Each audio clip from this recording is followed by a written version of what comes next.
Welcome to the CEC Report for December 5th. I'm Elisa Barwick and with me is CEC leader Craig Isherwood. Welcome, Craig. Yeah, thanks, Elisa.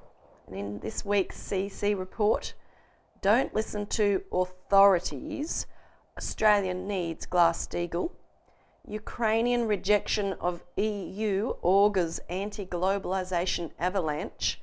And LaRouche Movement honours JFK with Mozart Requiem.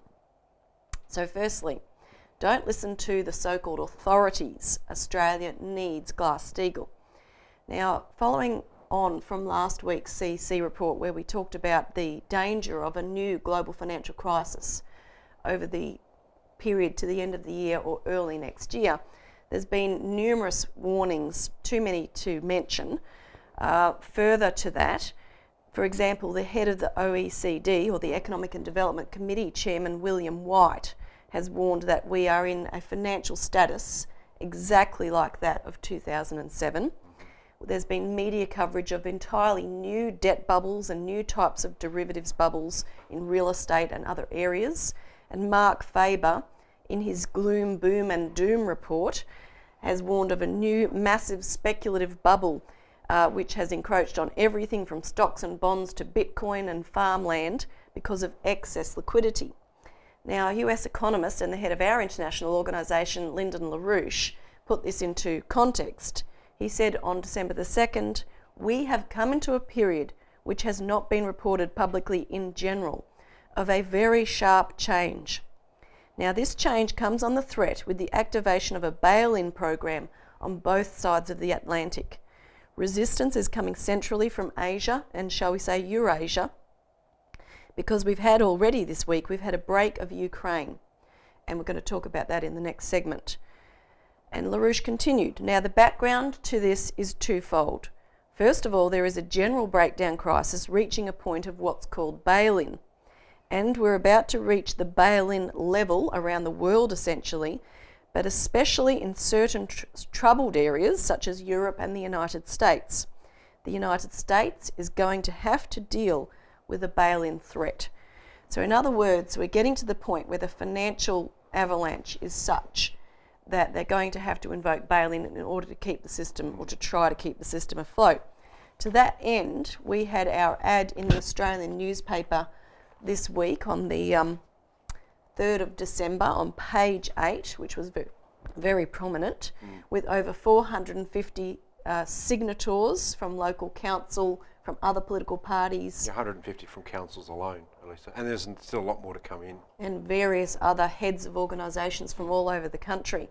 You can go to our website and have a look at that. The Australian has a daily print circulation of 160,000, a total readership of 450,000, and is also distributed to all Australian embassies around the globe. Now, we had quite an overwhelming response from the population. In fact, more than 100, or nearly 100 I should say, people actually emailed us to add their names to that ad after we put it out. But the response from the media, Craig, was dead silence. Why? Well, I think Robbie will say a few things about that from Canberra in a minute, but I wanted to say one thing. You know, we are denounced quite often in the media for all sorts of different things, but there hasn't been one peep from Joe Hockey. He hasn't come out and denounced the CEC for being absolutely scandalous, for being right-wing ratbags, for talking about bail-in. He hasn't denounced us because of bail-in. Why not? He could easily get on the media and say, "This is ridiculous. Australia will never have bail-in. We will not have this sort of legislation. People can be happy and be relaxed that we're not going to have bail-in." But he hasn't. Why? It's because, as what we've been saying, this is the intention of the hidden powers and the financial oligarchy inside the Australian bureaucracy. They're feverishly writing legislation and preparing for bail-in, just as Mr. LaRouche has said. So not surprising, the media's quiet about this because the politicians are quiet about this. Yeah. So, I mean, it's really quite a scandal when you think about it, Elisa, that here we are, we're creating the news. We're talking about an issue that affects vitally every single Australian, and not a peep. Yeah, exactly. Complete silence. And as you mentioned, Robert Barwick has been in Canberra this week and been meeting with politicians. And we found quite an openness, a concern about bail-in, a certain sense of not believing it would happen, but certainly an openness to Glass-Steagall, although without the sense of urgency of why this is required now. Of course, if they understood how dramatically the drive for bail-in is being pushed, they would see the urgency. There was one politician who we've met with previously who had taken the issue of Glass-Steagall to the higher levels and had been assured at those highest levels that Glass-Steagall was not necessary within Australia. And another politician who told us that if he were to put up a private member's bill for Glass-Steagall, that would have to be okayed by the Finance Ministry. The Finance Ministry is the same part of the government that's writing the bail-in legislation. Exactly, so that's not going to happen. But a number of them were very keen to pick Robert's brains about derivatives because they can't get this kind of information, they can't figure this out from anyone else. So we'll play about a 3-minute video here from Robert on the ground in Canberra. This is Robert Barwick reporting from Canberra for the CEC Report. We're here in conjunction with the full-page ad that the CEC took out in the Australian newspaper for the 3rd of December, which with this headline, "Don't Seize Our Bank Accounts Past Glass-Steagall." And I and my associate have been meeting members of Parliament or their advisors for this week to impress upon them the urgent necessity for them to get their act together and make sure that the G20 plan to ram through bail-in powers in Australia doesn't succeed, and instead to go with the only policy that's capable of providing any kind of stability for the global financial system, which is Glass-Steagall. Now what we're finding is a lot of recognition for Glass-Steagall. There is general recognition of it, reflecting our work for quite a few years now in publicising this issue around Australia. There's also general support, low-level support. When I say low-level, I mean it's expressed in a low-level way, but we're hardly getting any disagreement that this is actually what's necessary. What we're finding is, of course, what's lacking is the question of political will. People willing to treat this seriously as it deserves and make it a priority. But that's the purpose of having an ad like this, because the CEC has to build public support from the ground up to light a fire under the tails of these elected members of Parliament, so they're forced to go with this policy. And believe me, the nearly 500 names on this ad have actually started to generate that kind of ground up heat. Now also we've been able to intersect the Canberra Press Gallery, who largely live in a world of their own. They like reporting what each other reports, so we've every chance we've had, we've intersected them and pointed out that they should be reporting something unique, new news for once, which is this ad in the paper and the whole bail-in issue. And what we're finding from the Canberra Press Gallery is a fair amount of defensiveness, because this ad was in the paper and it's had no publicity whatsoever. So they've been caught out in some kind of corporate media blackout of this threat that's facing Australians that only the CEC is highlighting. So anyway, if you didn't believe we're authentic, the flies should prove to you that we're in Canberra if the building behind me doesn't. We are here, we're giving them heaps on behalf of the Australian citizens, and we will report more the progress on this campaign to stop bail-in and to achieve Glass-Steagall and the National Bank. Signing off from Canberra, this is Robert Barwick for the CEC Report. So Craig, with the ad this week and also these meetings in Canberra, this marks really a new phase of our Glass-Steagall campaign. Yes, you can give our viewers a sense of what we've done so far and what's coming up. Yeah, for the last 6 months, Elisa, we've been, as the viewers would know and hear from our reports, we've been very intense on pushing the necessity that we have Glass-Steagall legislation here in Australia. But what have we done so far? We've produced 450,000 copies of our new CITES. It's gone everywhere around the country. We're putting literally millions of emails out that people are reading on a regular basis about the progress of Glass-Steagall around the world. We put 122,000 copies into every household within Canberra, because we don't want these financial minions in the Treasury Department or the APRA or whatever to get away with thinking they can do what's done in other countries and introduce bail-in by surprise.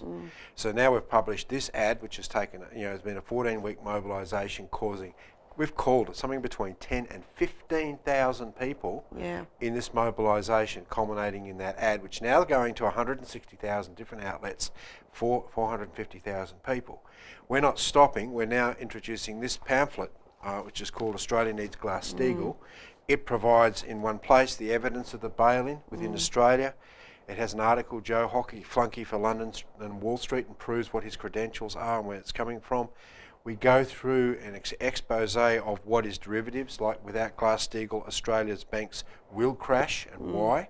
This is reporting on the $23 trillion in derivatives that the Australian banks have off their balance sheet. And also we're showing people very clearly the leaders worldwide that are pushing for Glass-Steagall, that this is not an isolated issue. And also the text of the Glass-Steagall legislation that's in the United States right now, currently before the Congress. So this is a major campaign. We're going to continue. We're not really slowing down for this Christmas period, which traditionally in Australia is a bit slow. We're actually revving up. And in the new year, there'll be a whole lot of new initiatives as well. So this is your battle manual, and if you call us, we'll send you a free copy of this, so get onto it, and otherwise go to our website. And we'll be back in a moment with our next segment.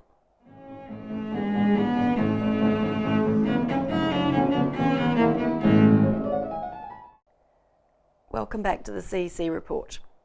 Ukrainian rejection of EU augers anti-globalisation avalanche.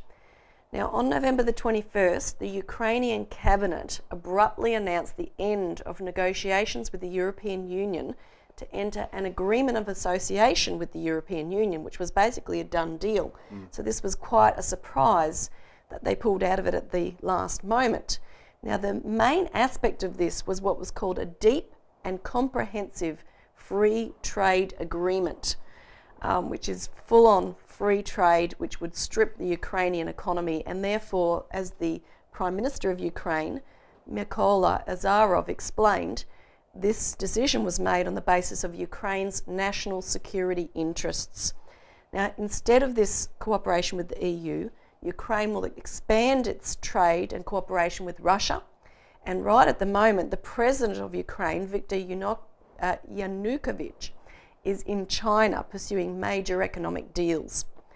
Now, this precipitated massive demonstrations of the estimates were anywhere from 100 to 700,000 people demonstrating in Kiev's Independence Square, calling for the ouster of the president. But the Ukrainian leaders, as well as President Putin of Russia, denounced these as staged demonstrations, with Putin in fact saying that these protests were an attempt by the opposition to destabilise the current, and he said, I stress, legitimate government of the country. Everything now happening, he said, indicates that this is no revolution, but a carefully prepared action. Now, what followed was a no confidence vote against the government, which failed, falling 40 votes short of passing. But there is now a push to force early presidential elections to get this government out. What is interesting is that this is part of a growing tendency of countries in this region to look to the east. You had Romania, Hungary and Serbia this week sign agreements when the Chinese Premier Li Keqiang was in Europe, and these agreements included for high-speed rail, nuclear reactors and trade. Lyndon LaRouche also indicated that larger European nations like Germany may look to make similar arrangements, looking to the east, looking to China, just merely in order to survive.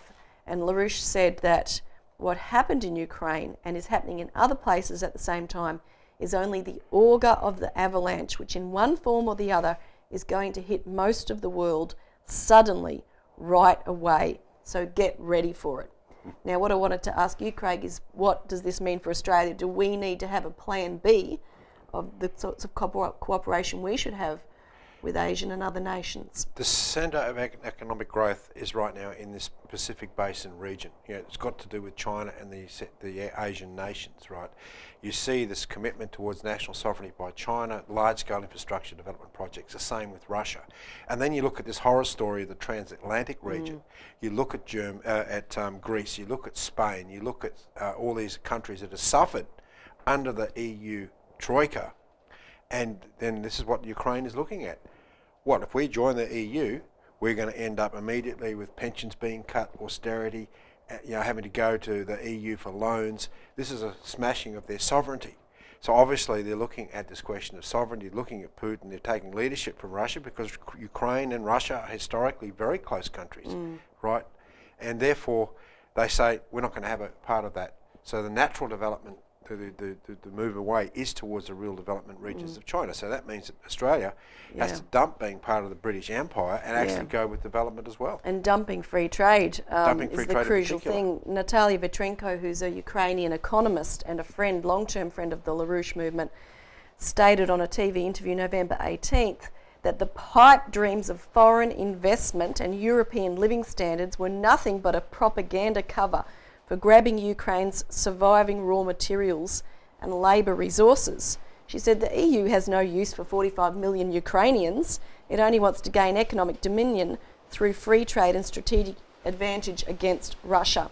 Yep. And she pointed out that when Ukraine exports to Russia and the CIS countries, 60% of those exports are finished products, whereas only 18% of their exports to the EU are finished products. So that's quite a dramatic difference. And like we see in Australia, we are a quarry rather than actually a country that's developing. That's right. Now we'll be back after the break for a bit of a change of pace.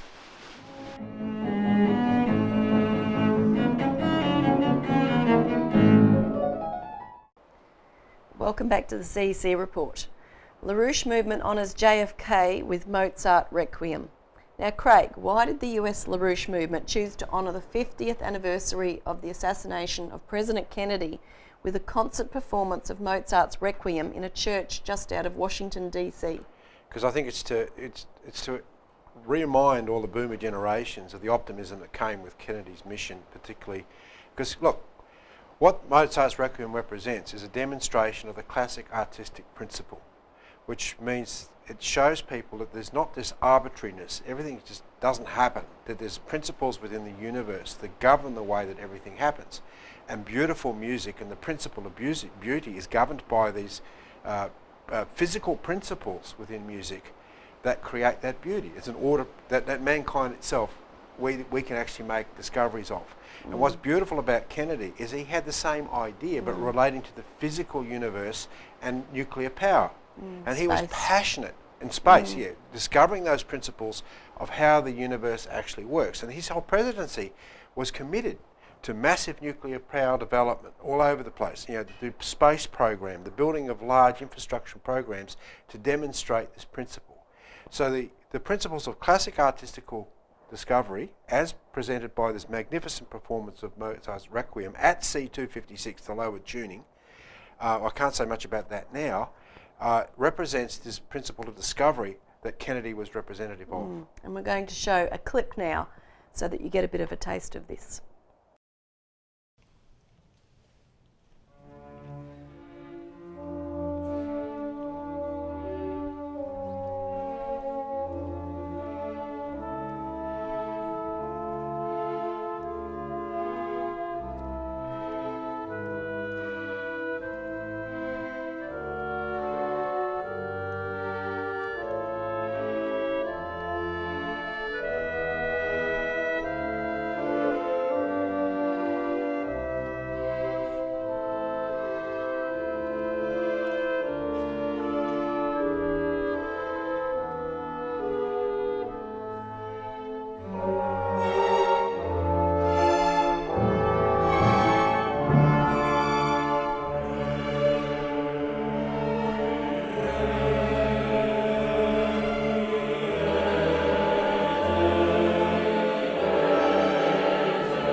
So Elisa, we haven't had time to play the whole Requiem, but I do encourage people to get onto the website and watch this. This is an absolutely beautiful presentation by our colleagues in the US. Yeah, and it caused quite a profound effect through the, I think, 750 odd people in the audience, including some prominent Washington officials and so forth. Yeah.